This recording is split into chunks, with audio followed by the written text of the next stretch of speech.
Hey, welcome to Sipper Social Club. I'm Jeremy and today I have the Blue Spot Irish whiskey coming out of the Middleton Distillery. This is the 2021 release. A lot of hype coming out of the Blue Spot. I'll let you know if it lives up to it when I nose it, taste it, and give it a mark.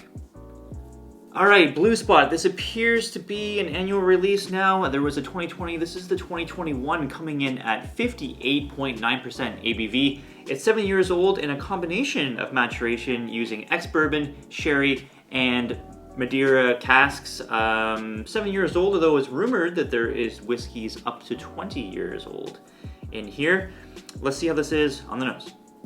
So right away you're just hit with like really rich caramel, that like traditional Irish style like maltiness, cereal, grainy kind of note that comes through in this. Very bold. I would say it's very like kind of creamy in texture on the nose, if that kind of makes sense. Danish butter cookies. I get that note. I've got it before on Irish whiskey. It's kind of like a reoccurring note for me. That comes up in this and it is absolutely delicious for sure. Behind all that, you get that Irish traditional style of like tropical fruits. It's one thing I get for most Irish whiskeys. This one coming out with like kiwis, pineapple, apricot. Really good, really nice complexity of fruits, tropical fruits on the nose in this, and then the spiciness kind of comes in after that. Maybe a little bit of cinnamon, allspice, kind of like combo going on. But my goodness, what a nice, complex, bold, very in-your-face whiskey. Very good. On the palate, so good. Right off the bat, grilled pineapple, really nice note. A lot of maltiness again carries over, that graininess, very viscous on the finish. Also get like tropical fruits, even like some bananas coming in here, the kiwi, the lime, maybe that sherry cask giving me a little bit of like cherry, raisin kind of combo going on. That's really good. Maybe just a tint of chocolate, just a little bit, and then the spice kicks in again, that cinnamon. And then some sweetness, very sweet, like whipped cream coming in, and then a little bit of nuttiness, almonds kind of on the back end of that. Lots going on with this, very complex. Finish really shines, nice drawn out, long finish. That malty characteristic, really creamy and viscous, really nice, love that a lot. I think that like tropical fruit plus like that spiciness really makes this a really nice whiskey, especially on that finish. That fruit spice combo works super well with this. It's 7 years, but obviously it's drinking way older in my opinion. Rumors, of course, of older whiskeys in here. The proportions unknown, but it does drink older than 7 for sure. Score-wise for me on this, I'm going a very solid 88 out of 100. Let's talk value.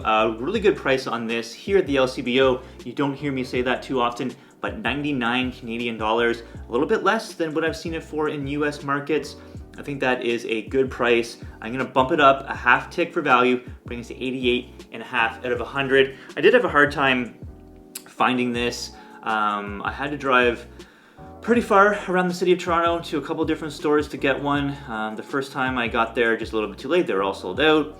It was really kind of a frustrating ordeal because they weren't reserving the bottles. You had to just essentially see them pop up on the LCBO website, get to the store as fast as possible, and hopefully you got one. I hate kind of doing that because the disappointment of missing out is very frustrating. Luckily enough, I was able to get to another store and bought the second last bottle they had.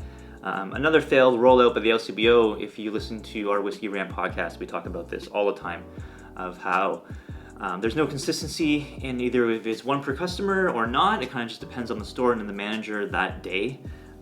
They've done a really bad job of making it fair for people in Ontario to get rare whiskeys like this because they don't really even know what they have. They don't know that this is something that people will be sought after until the day it comes out and they have 100 phone calls asking for a bottle to be reserved for people. It is what it is. Release numbers on this, I'm not sure if I find on how many bottles released per batch. I'll put it right here. Like I said, this is the second one coming out. I would expect to see another release this year coming out for 2022, and really excited to try to get my hands on it because it is a very good Irish whiskey. I don't drink that much Irish, but this one is very good. Middleton Distillery, also responsible for bottling Redbreast, another premium brand coming out of there. They also, of course, do Jameson and some other ones as well.